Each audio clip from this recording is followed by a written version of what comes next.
Well, thank you, Chair, for those words. And what, despite recent events this week, is still an important and indeed momentous historic day. I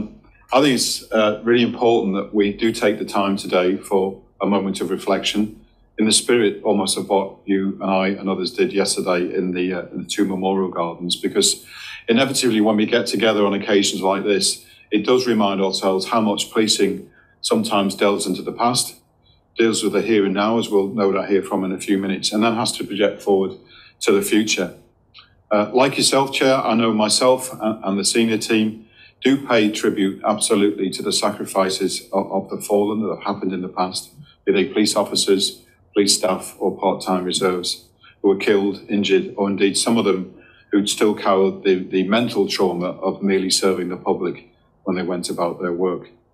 Also, to remind ourselves of the work of the board, you paid reference to the fact that one of the triumphs of the last 20 years is that checks and balances were established in both your role and the Ombudsman, and to pay tribute to the chairs and members of the board for their support for policing over the years, because I think that's been part of the way the three connected parts actually stay together to help us, as you say, understand and meet community needs and expectations.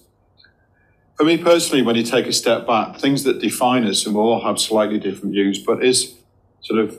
emotions around pride, courage and resilience, and that sense of public service that defines each and every one of us while we keep coming to work every day and deal with some of the things that, even as you referenced, Chair, that we saw yesterday.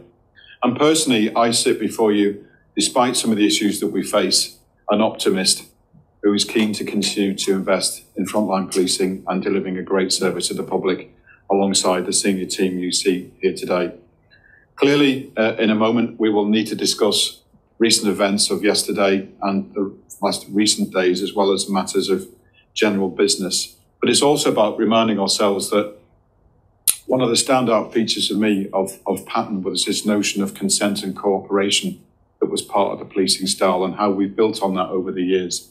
It's pleasing to see in recent times how we've been able to rejuvenate neighbourhood policing, and with your support invest more and more officers into that part of what we do. And also our recognition of the need to sort of turbocharge community engagement and seeing how we work across all our communities to understand community needs and expectations.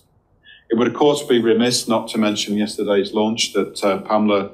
and Mark spearheaded around the new police officer recruitment campaign, and an appeal to people watching today to look at our Join PSNI website and actually consider a worthwhile and noble career in the years ahead. We'll probably touch on matters of legacy this morning because that's still over the horizon and the expectation of announcements. We're happy to take questions later, but I suppose turning to the here and now, firstly, is to join yourself and others in condemning yesterday's outbreak of violence in Belfast. No one wants to see that return to our streets. The facts speak for themselves, and there were 2 people arrested. Alan led the policing operation yesterday with colleagues, and I think we want to see this in terms of a small-scale, isolated incident and support the community in trying to dial down the rhetoric of what we saw yesterday, because no one wants to see this escalate and return to images of the past. It's also worth noting, as a matter of public record, the postponement yesterday of the inquest into Noah Donoghue. We may be able to take questions on that later. But clearly, the big issue of yesterday lunchtime was the quite awful disclosures by a member of police staff of her experience when she came forward some years ago to report sexual abuse in the workplace and how that played out yesterday. You will remind yourselves that last month we talked about how, even building on then, our understanding of the tragic events that led to the death of Sarah Everard, our work both internally and externally, which I'll bring Mark and Pamela quickly in a minute, to give people the confidence both inside and outside the organisation that we're determined to do all we can to protect women in their homes, in public spaces, and indeed in the workplace. In relation to the specifics of yesterday, I became aware of this case in February of this year as part of a grievance process. And I've since undertaken careful assessment of the allegations presented in this grievance with a view to reaching a decision for the applicant, Sinead, which is both fair and accountable, and you'll understand how that will sort of work. In my interim findings and ongoing personal contact with Sinead, I've acknowledged the really difficult journey she has experienced, and I do not believe she's always been treated with sufficient sensitivity or empathy, and I think you'll see that now in the public record. To reassure members, the grievance procedure is ongoing, and obviously you wouldn't expect me to go into too much detail about that today, but I hope to be in a position to present my findings to her personally within coming weeks. Whilst I'm limited what else I can say about this case due to ongoing legal proceedings, I'm unequivocal in my expectations that, supported by Mark and Pamela and the senior team, about behaviours we want to see in this organisation. For the matter of record, sexual misconduct will not be tolerated, and it's essential that anyone reporting such behaviour is supported by systems and processes which are fair, empathetic, and give confidence that when people come forward to report traumatic incidents, that they will have that support, and there's a safe and supportive environment culture to enable them to do that. I cannot undo what has happened in the past to Sinead, and again, it will eventually come out how long she's had to wrestle with some of these issues.